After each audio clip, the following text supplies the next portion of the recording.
नमस्कार, स्वागत है आप सभी का। मैं हूं हिमांशु और आप देख रहे हैं हलचल इंडिया। बेबाक खबर तेज असर। आइए नजर डालते हैं आज की खबरों पर। सहारनपुर के बेहट रोड स्थित पानसर के किसान विद्या मंदिर इंटर कॉलेज में भाजपा प्रत्याशी राघव लखनपाल शर्मा के समर्थन में आयोजित जनसभा में पहुंचे केंद्रीय रक्षा मंत्री राजनाथ सिंह का भाजपा नेताओं के द्वारा जोरदार स्वागत किया गया। केंद्रीय रक्षा मंत्री राजनाथ सिंह ने हाथ उठाकर उपस्थित जनसमूह का अभिवादन किया। इस दौरान जनसभा में भाजपा के कार्यकर्ताओं के द्वारा राजनाथ सिंह जिंदाबाद के खूब नारे लगाए गए। राजपूत समाज सहित सर्व समाज को साधने केंद्रीय रक्षा मंत्री राजनाथ सिंह सहारनपुर के कस्बा बेहट पहुंचे। पानसर के किसान विद्या मंदिर इंटर कॉलेज में आयोजित जनसभा को संबोधित करते हुए केंद्रीय रक्षा मंत्री राजनाथ सिंह ने कांग्रेस समेत समाजवादी पार्टी पर जमकर निशाना साधते हुए कहा कि लोकसभा चुनाव 2024 के बाद समाजवादी व कांग्रेस समाप्त हो जाएगी। उन्होंने कहा कि सपा की हालत यह हो गई है कि वह रोज प्रत्याशी बदलती है, जबकि कांग्रेस को प्रत्याशी नहीं मिल रहे। उन्होंने कहा कि समाजवादी पार्टी और कांग्रेस से पूरी यूपी नाराज है। जनसभा में केंद्रीय रक्षा मंत्री राजनाथ सिंह ने प्रधानमंत्री नरेंद्र मोदी की प्रशंसा करते हुए कहा कि भाजपा जो कहती है वह करती है। उन्होंने कहा कि देश की जनता इस सच्चाई को जान चुकी है कि प्रधानमंत्री नरेंद्र मोदी व योगी आदित्यनाथ अपनी जिम्मेदारी का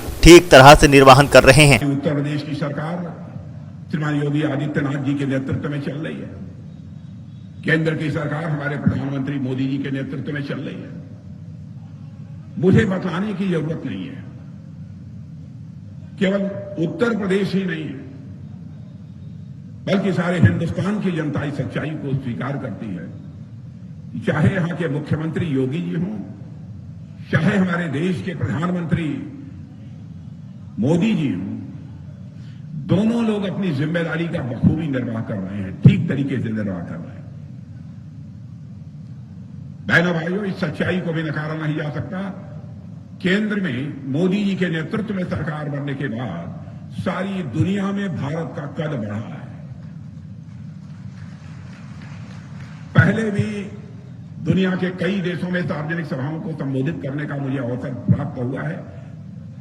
आज भी कई अंतर्राष्ट्रीय मंचों पर दुनिया के दूसरे देशों में भी जाकर विचार व्यक्त करने का अवसर मिलता है। लेकिन मैंने यह अनुभव किया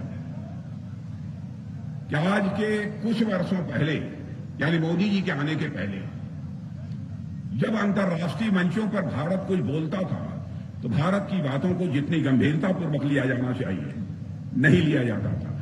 लेकिन बहनों भाइयों, आपको जानकर खुशी होगी, आज भारत यदि अंतर्राष्ट्रीय मंचों पर कुछ बोलता है, सारी दुनिया कान खोलकर सुनती है कि भारत बोल क्या रहा है।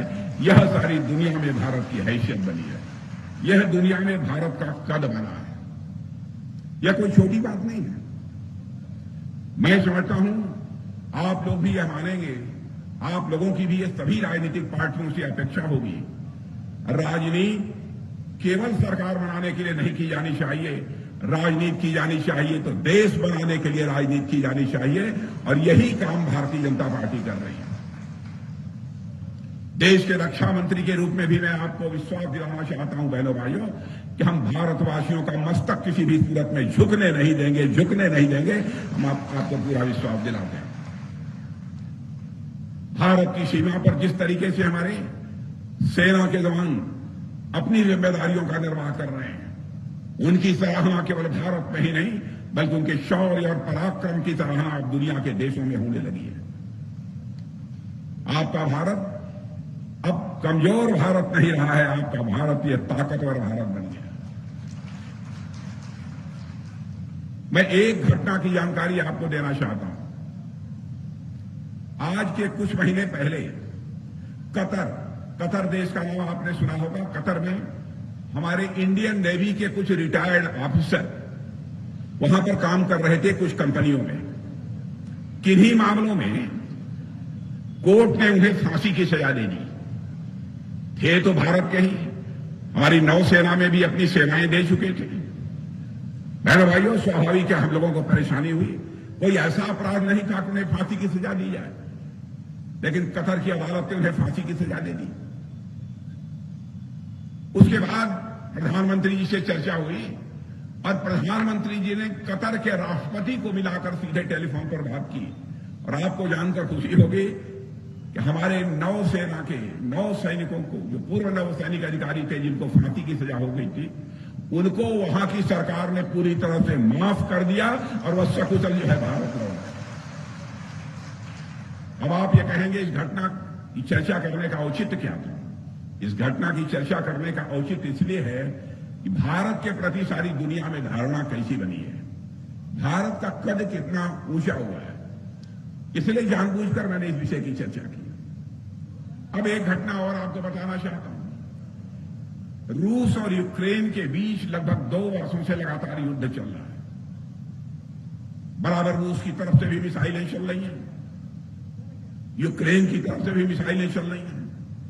बड़ी संख्या में, लाखों की संख्या में लोग मारे भी गए। जो ही रूस और यूक्रेन का युद्ध प्रारंभ हुआ था तो भारत के हमारे बहुत सारे बच्चे यूक्रेन में उस समय पढ़ते थे। कोई एमबीबीएस कर रहा था, कोई इंजीनियरिंग कर रहा था, कोई वहां पर मैनेजमेंट का कोर्स कर रहा था। यहां जो उनके माता पिता भारत में थे वह कहने लगे कि मोदी जी चाहे जो भी हो जाए, हमारे बच्चों को जल्दी से यूक्रेन से बाहर निकालिए, नहीं कब उनकी जिंदगी चली जाए कुछ कहा नहीं जा सकता। बहनों भाइयों, यह भारत की हैसियत की मैं चर्चा करना चाहता हूं। हमारे प्रधानमंत्री ने 2 देशों का युद्ध चल रहा था, भारत के बच्चे वहां फंसे हुए थे।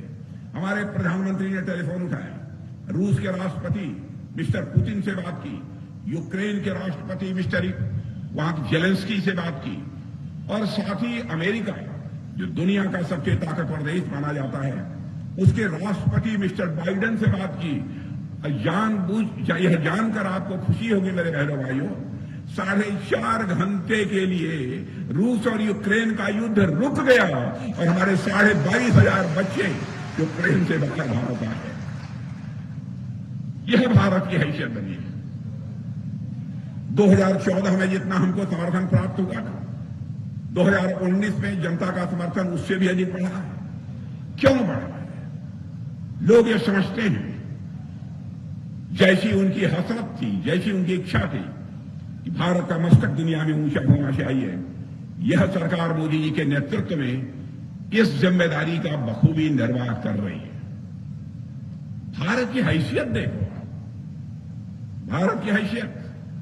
बहनों भाइयों, पहली बार हमारे देश के वैज्ञानिकों ने करिश्माई काम किया, करिश्माई काम किया। अभी तक रूस, अमेरिका, बड़े बड़े देशों के बारे में आप सुनते थे, भारत के बारे में लोग कहते थे भारत यह गरीबों का देश है, कंगालों का देश है। आज के कुछ वर्षों पहले यह भारत के बारे में यह धारणा बनी हुई थी, लेकिन अब भारत ने करिश्मा कर दिया है। भारत के वैज्ञानिक धरती पर ही नहीं, अब चंद्रमा पर भी लैंडिंग करने में वह कामयाब हो गए। मेरे बहनों भाइयों, चंद्रमा के साउथ पोल पर हमारा लैंडर जो है लैंड कर चुका है। मुझे याद है कि पहली बार जब वो कामयाब नहीं हो पाए थे हमारे वैज्ञानिक, तो प्रधानमंत्री सुबह पहुंच गए उनके पास और जाकर वैज्ञानिकों से मिलकर उनकी पीठ थपथपाई थी और कुछ वैज्ञानिक उनसे चिपट कर रोने लगे, लेकिन उन्होंने ढाढ़स बढ़ाया, चिंता मत करो। चंद्रयान 2 उन्होंने छोड़ा था, वह विफल हो गया था। चंद्रयान 3 की उन्होंने कहा कि तैयारी करो। और बहनों भाइयों, हमारे वैज्ञानिकों का हौसला अफजाई की हमारे प्रधानमंत्री ने, और हमारा वह जो है चंद्रयान चंद्रमा के दक्षिणी ध्रुव पर जाकर लैंड कर पाया। और आपको जानकर खुशी होगी, चंद्रमा के दक्षिणी ध्रुव पर लैंड करने वाला चंद्रयान, यह जो काम हुआ है, यह भारत का अकेला देश है जिसने कि चंद्रमा पर अपना चंद्रयान को लैंड कराया है। भारत दुनिया का अकेला देश है। यह है भारत की हैसियत। अब राजनीति का जहां तक प्रश्न है, राजनीति आप जानते हैं कि नेताओं के प्रति मुझे भी मालूम है, आज के कुछ वर्षों पहले लोगों की धारणा बनी रहती थी, ये नेता आते हैं, जनता के सामने झूठ बोलते हैं, जनता की आंखों में धूल झोंकते हैं और जनता का समर्थन लेकर चले जाते हैं, जनता की यह चिंता नहीं करते। इनको जनता वक्त हो चला है आपसे विदा लेने का। कल फिर होंगे हाजिर कुछ नई और ताज़ा खबरों के साथ। तब तक के लिए दीजिए हमें इजाजत। नमस्कार। हमारे YouTube और Facebook चैनल को फॉलो और सब्सक्राइब करना ना भूलें।